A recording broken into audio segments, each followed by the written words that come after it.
Liquor స్కామ్‌కు సంబంధించి ఏపీలో SIT అయితే దూకుడు పెంచినట్టుగా తెలుస్తుంది. ఇప్పటికే ఆ ఈడీ కూడా ఈ లిక్కర్ స్కామ్‌కు సంబంధించి నిన్నగాక మొన్న 2 తెలుగు రాష్ట్రాల్లో దాదాపు 12 చోట్ల ఒకేసారి సోదాలు చేసింది. మనందరికీ తెలుసు. కీలకమైనటువంటి ఆధారాలు కూడా సేకరించింది. సో ఇప్పుడు సిట్ కూడా రంగంలోకి దిగింది. ఇందులో ఏదైతే మద్యం రవాణాలో 400 కోట్ల రూపాయల స్కామ్ జరిగిందని ఇప్పటికే విజిలెన్స్ అధికారులు గుర్తించారు. సో దాని విచారణలో భాగంగా సిట్ మాజీ మంత్రి కారుమూరి నాగేశ్వరరావును అయితే హైదరాబాద్లోని తన నివాసంలోనే విచారించారు. వాస్తవానికి విజయవాడ సిట్ కార్యాలయానికి రావాలని నోటీసులు ఇస్తే తన వయసు 60 సంవత్సరాలు పైబడి ఉన్న నేపథ్యంలో అంత లెక్క రాలేనని చెప్పి చెప్పడంతో సిట్ అధికారులే స్వయంగా నాగేశ్వరరావు ఇంటికి వెళ్ళి నిన్న దాదాపుగా 1 గంట నుంచి 4-5 గంటల వరకు, అంటే దాదాపుగా ఒక 4 గంటల పాటు విచారణ అయితే చేశారు. ఈ విచారణలో కొన్ని సంచలన నిజాలను నాగేశ్వరరావు ఒప్పుకున్నట్టుగా బహిర్గతమైంది. ఎస్, మేము లబ్ధి పొందాము. అప్పట్లో కొంతమంది సిఫారసుల మేరకు నేను మద్యం ఈ రవాణా కాంట్రాక్టుకి సిఫారసు చేసిన మాట వాస్తవము. అలాగే కాంట్రాక్టర్ దగ్గర డబ్బులు లేవంటే ఆ పెట్టుబడిని నా కొడుకు సునీల్ పెట్టాడు.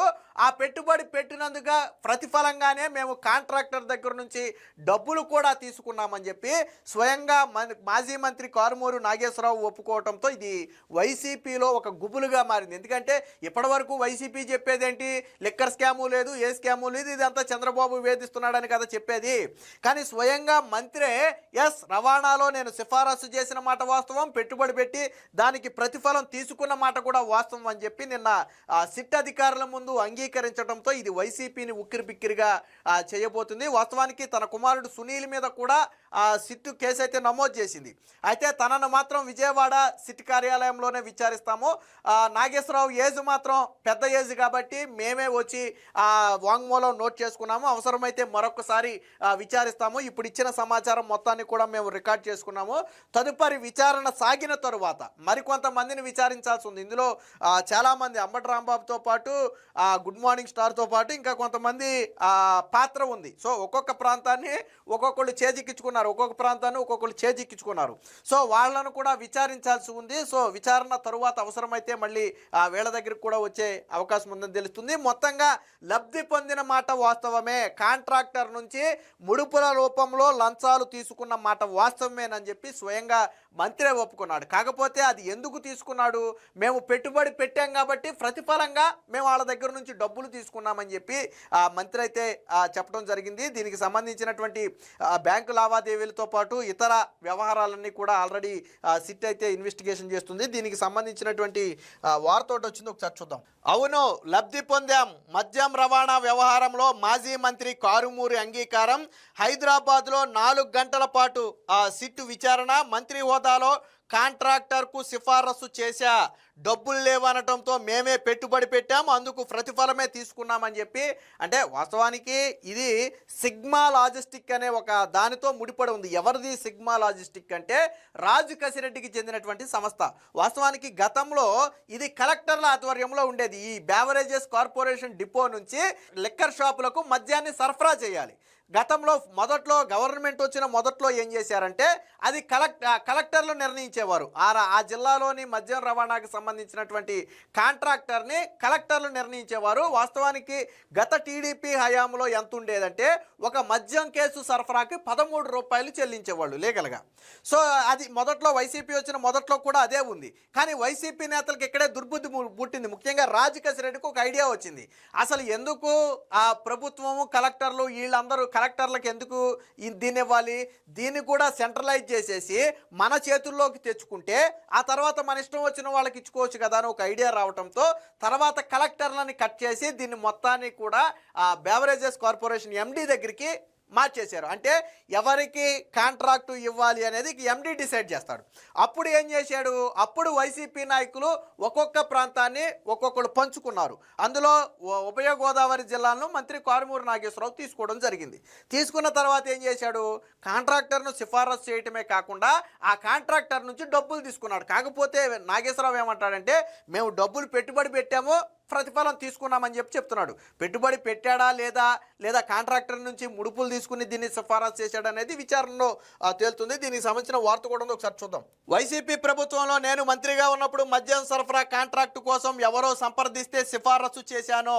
కాంట్రాక్టు పొందిన తర్వాత డబ్బులు లేవన్నారు. అసలు ఒక వ్యక్తి కాంట్రాక్ట్ అడిగాడంటే డబ్బులు లేకుండా కాంట్రాక్ట్ ఎలా అడుగుతారు? నేను గవర్నమెంట్ నుంచి కాంట్రాక్ట్ అడగాలి, రోడ్డు కాంట్రాక్టు ఇంకో కాంట్రాక్ట్ అడగాలనుకో, ముందు దానికి సరిపడా పెట్టుబడి పెట్టుకోగల సమర్థత నా దగ్గర ఉంటేనే నేను కాంట్రాక్ట్ కోసం వెళ్తా.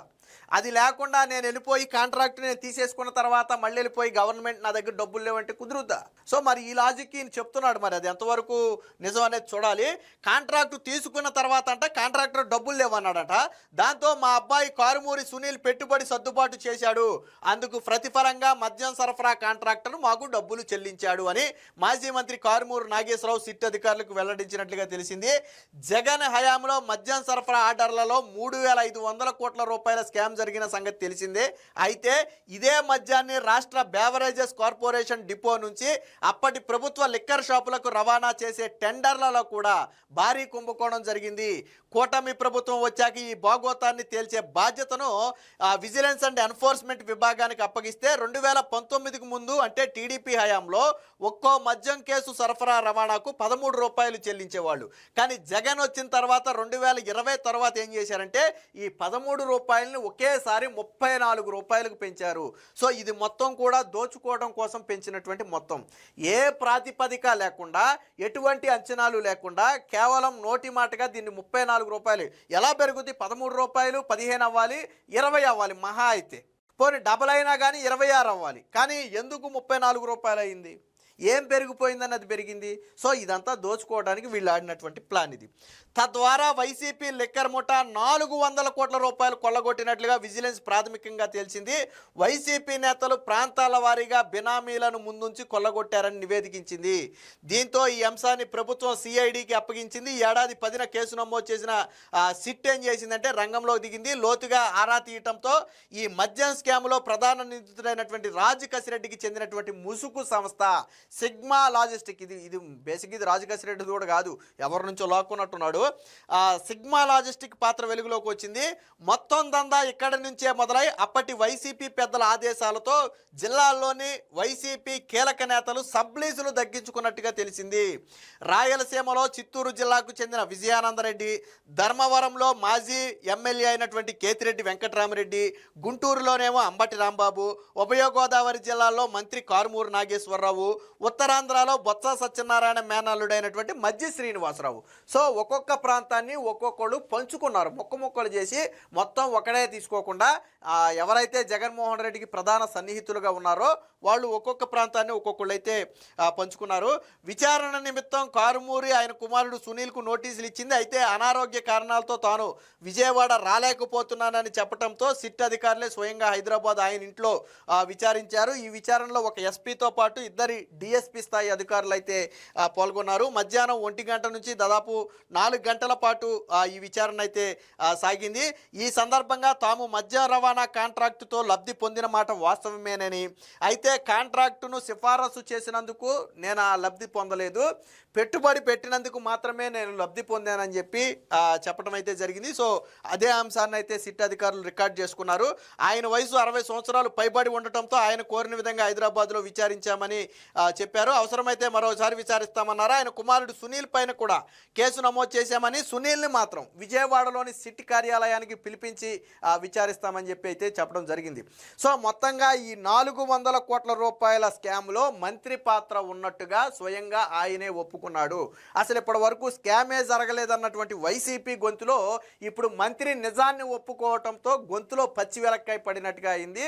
సో ఏది ఏమైనా మొత్తంగా ఈ 3,500 కోట్ల రూపాయల లిక్కర్ స్కామ్కు సంబంధించి రవాణాలోనే 400 కోట్ల రూపాయల స్కామ్ జరిగితే దీన్ని కేతిరెడ్డితో పాటు బొత్స సత్యనారాయణ మేనల్లుడు మజ్జి శ్రీనివాస్తో పాటు విజయానంద్తో పాటు అంబటి రాంబాబుతో పాటు కారుమూరి నాగేశ్వరరావు వీళ్ళందరూ కూడా పంచుకున్న మాట వాస్తవం. అందులో ఈ 400 కోట్ల రూపాయలు ఏదైతే రవాణాలో 13 రూపాయలని 34 రూపాయలకు పెంచి దోచుకున్నారు. ఈ వ్యవహారానికి సంబంధించి విజిలెన్స్ అయితే విచారణ అయితే కొనసాగిస్తుంది. మొత్తంగా ఇప్పుడు మాజీ మంత్రి నాగేశ్వరరావు వాస్తవాన్ని ఒప్పుకోవడంతో వైసీపీ అయితే ఇరకాటంలో పడింది. మిగిలిన నేతలను కూడా విచారించిన తర్వాత దీనికి సంబంధించిన మరికొన్ని వాస్తవాలు వెలుగులోకి వచ్చే అవకాశం అయితే ఉంది.